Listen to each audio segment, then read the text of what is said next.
guys! Welcome back to Manix TV!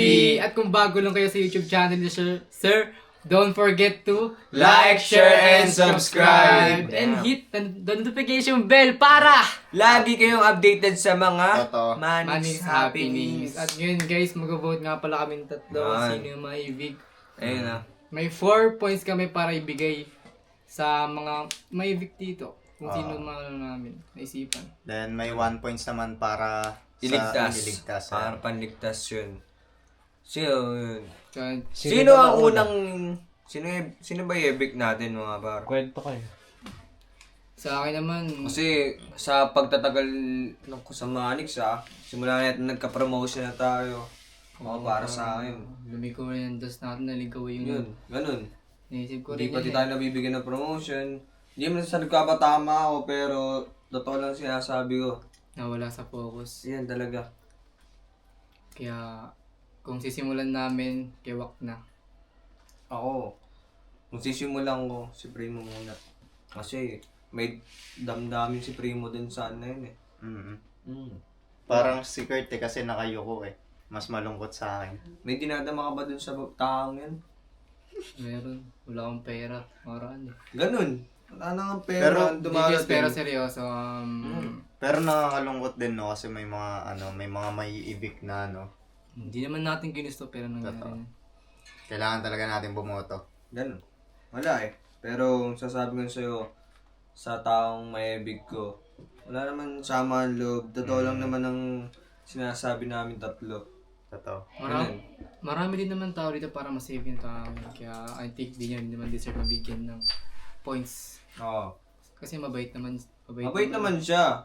Pero totally, siyempre Mabait naman, nakapabayaan pero niya. Nakapabayaan niya yung Parang work niya. ano lang. Kasi nagawa natin promotion. Tapos, yun, late ng late. Lagi. Nagka-award lang kasi siya eh.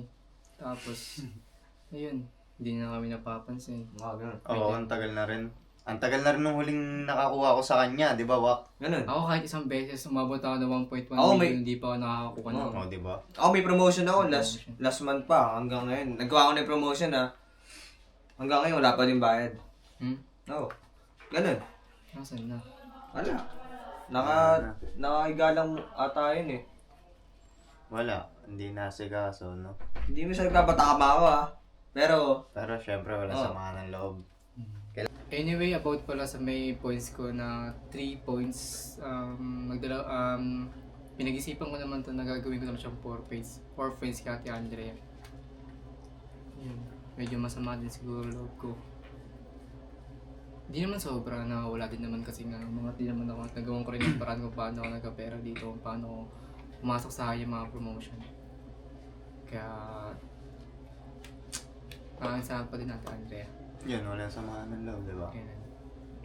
Yung kay Ate Andrea, gagawin ko na nga pala siyang 4 points kasi nga doon yan, lumakas na kami lahat at siguro di naman namin deserve na mapabayaan, di ba?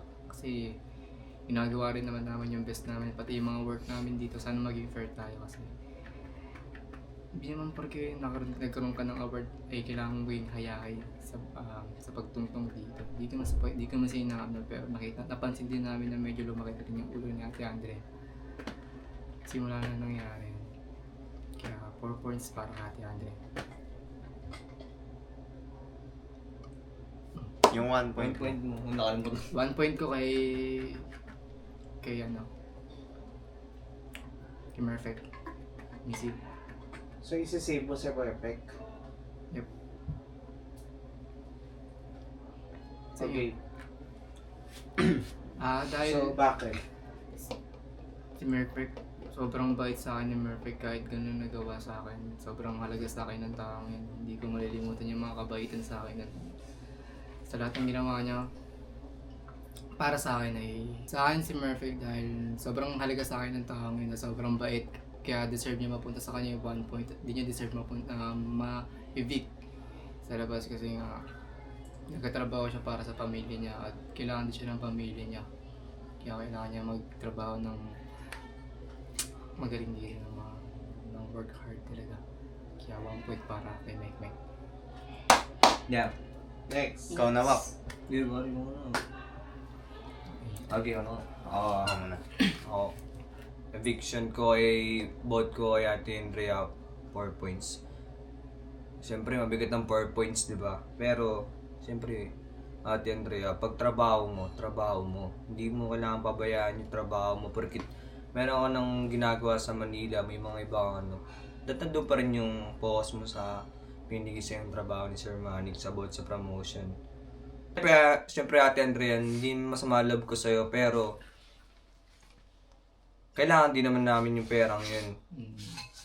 Siyempre, Kasi tagal na natin eh. ginawa yung promotion ko na last na yun. Yung last promotion ko sa'yo. Month na. Wala pa din payment. May cut ka na nga. Tapos ang tagal mo pa rin asikasuhin. Yun yung pinopoint ko namin sa'yo eh. May cut ka naman pero hindi mo maasikaso yung mga promotion. Hindi naman sa pag-aano pero ano bang ginagawa mo Ate Andrea sa Manila? Busy ka ba? Saglit lang naman mag-cellphone eh. Hindi kasi siya, yung lagi kasi yung daylan eh. Ayun kasi lagi daylan ni Ate Andrea eh. Yung cellphone niya, naiwan niya dun. Sabi, wait lang. Naiwan ko yung cellphone ko dun. Oo. Awit yan. Hanggang makailang araw na siyang ganun. Hindi pa rin na... Hanggang sa kami na lang nagkaroon ng 1 point sa check-in. Yun, ganun. Ganon. Tas, alam mo ba, Ate Andrea, kanina mo lang na kala mo natuwa ako sa nagawa mo porque napasa mo na yung ko. Ako pa nga gumawa ng invoice ko eh. Sa lang may cut ka na pero ako pa rin gumawa ng invoice ko. Grabe. Alam mo, Grabe. sa totoo lang, Diba? sa iba kaya ko pa manghingi ng promotion pero kay Ate Andrea hindi ako makahingi. May cut pa yun kay Ate Andrea. Nakahingi naman ako sa kanya.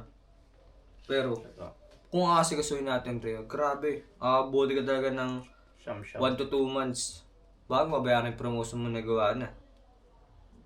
O, diba? Ate Andrea.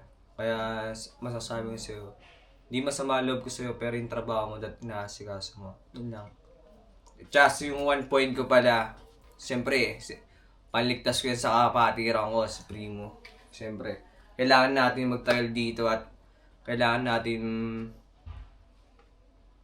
gawan ng paraan mga bagay-bagay natin din na Up and down. Tara. Ako naman, ang vote ko, 4 points. Yan, tulad nga ng sabi ni Wayne, tsaka ni Kurt, mabigat-bigat nga yung 4 points para iboto sa isang tao lang. Ibo-vote ko yung 4 points ko kay Ate Andrea din. Kasi, isang promotion lang nakuha ko sa kanya. Tapos, sobrang tagal nun. Ilang months na yun, mga 5 months na ata. Last year pa nga ata yun eh. Hanggang ngayon, wala pa rin ako nakakuha sa kanya. Siya nga yung inasahan dun para asikasuhin yun, tas hindi niya nagagawa ng tama. And then yung sa checking, yan, kapag kami yung sa promotion, pag kami ang tagal-tagal. Pagka sa checking, malate lang kami ng ilang minuto. Ganun. 1 Ikaw point. yung late. Ganun, 1 points. Diba? Nadama ko na yun, nakaraan. Tapos kapag tayo sa promotion, dead ma. Ganun. Wait Pag lang, siya- naiwan ko cellphone ko. Oo, yan. Puro dahilan. Kaya yun, binibigay ko yung 4 points kay Ate Andrea. Hindi lang naman pati tayo nakakasita kay Ate Andre eh. Mm. Madami na din. Madami na rin yan. Hindi lang marami tayo na bumoto dito. makapagsabi. Hindi mo sa pinagkampi-kampihan natin pero yun nakita natin mali. Nararamdaman din natin. Tsaka bigyan ng leksyon, di ba? Totoo. Kasi Yun lang Ate Andre. pumunta tayo dito para magkaroon ng pera, magtrabaho. At magkaroon ng income. Kaya concern lang kami sa amin sa mga nangyayari. Ayun, kaya ikaw rin yung napili namin. Hindi naman namin pipiliin kung walang dahilan. Oo, ganun. Then yung 1 points ko naman, syempre kay Joaquin kasi sanggan dikit ko yan. Damn. Yan. Kaya yan sa kanya yung 1 points na isi-save ko. At ayun. Ate Andre, ako. Yan. Ito ay eviction voting lang. Oo. Walang sama ng loob pero nasa iyo talagang 4 points sa amin, 3. So, what to say? Tara. Nakuha mo lahat. Pero kung next week naman, 'di ba? Kung next week naman at Okay. magkaka-eviction ulit tas okay naman na siya, 'di ba? Ganun. Wala. Eh di hindi ganun namin i-vote ulit ng 4 points. Pero kung ganun Hindi, pa din, depende pa syempre. rin kung patuloy-tuloy pa rin Oo, nangyayari yung kung mga patuloy-tuloy pa Malay rin, mo. di 4 points lang. Pinadama 4 lang points. tayo. Kasi Eh di parang yung nangyayari ngayon parang naging open tayo sa mga nangyayari. Maging open tayo sa kanila kung ano yung mga mga dapat lang maisip. Kaya Ate Kaya Andrea, dapat gawin sana mag-pause ka na ulit.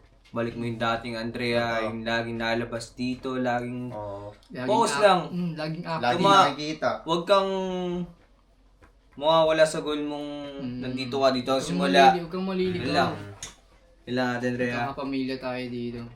Oo. Tulungan tayo, Ate Andrea. Yan. Alam mo rin yan.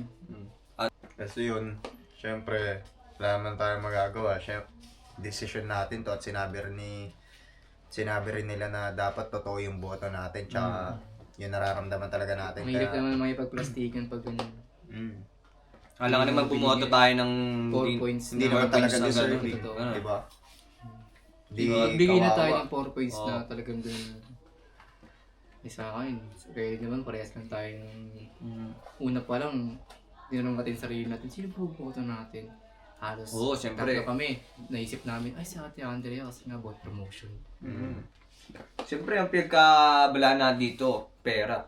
Kasi di lang, Totoo. marami din, may umasa rin naman kasi sa aming pamilya eh. Hindi lang naman para sa amin yung Papadala din ginagawa kami. namin. Nagpapadala din naman kami sa mga pamilya namin. Kaya mahirap Hindi din kami mawala chilerong binata. Ganun. Ayan. Kaya dito kami para magtrabaho at magpadala, mag-aral. Aral. Yan. Tuto. Tuto. Palakas. Yan. Yan. Kaya nga tayo nagpapalakas dahil para magkaano no? Promotion. Promotion. Para mas dumami income. Pero, Dati, ang dyan nangyayari, ako ganun. nag-ano dati, dyan yung motivation ko kay Ate Andre para magka-promotion ako, nagpapalakas ako. oh, ganun. Di ba? Yan yung motivation ko. Kasi, Ayaw talaga kasi pinamote. kayo nagkakaroon kayo ng promotion ako, naiingit ako dati. Mm. Kaya lang yung magka-promotion, kailangan kayo lalakas.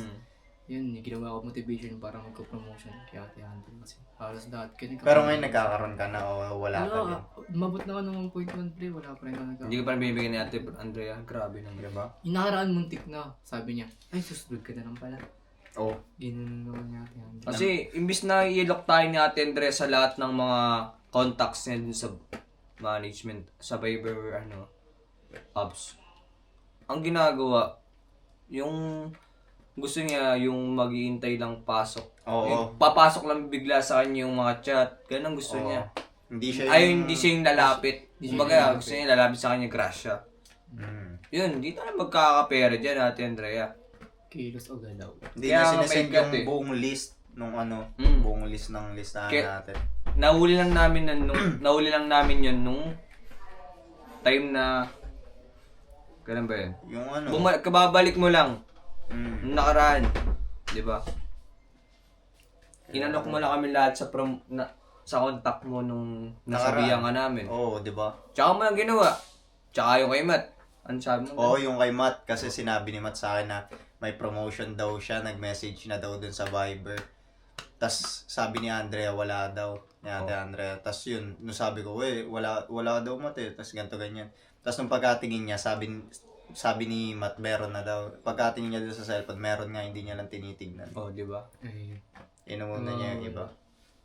Kaya yun. Hindi mo sa pag-aatin, pero parang may may favorite. cut ka pa rin talaga dyan. Parang Hindi mo may para sa lahat yung cut, pero trabaho mo yan eh. Binigay sa yung trabaho ni Mr. Chan eh. Focus mo. Yan. Kasi kami nag-focus kami sa kung ano meron. Yeah. Kung anong trabaho namin. Ayun. Kaya ayun guys, sana katawa kayo sa mga Hindi mo kayo sinabi natuwa, namin. pero katatawa na lang lahat ng sinabi namin. Sorry Ate Andrea. Yun lang. Yun lang. Bye-bye. Bye-bye. Ayan, dito na ako nagtatapos.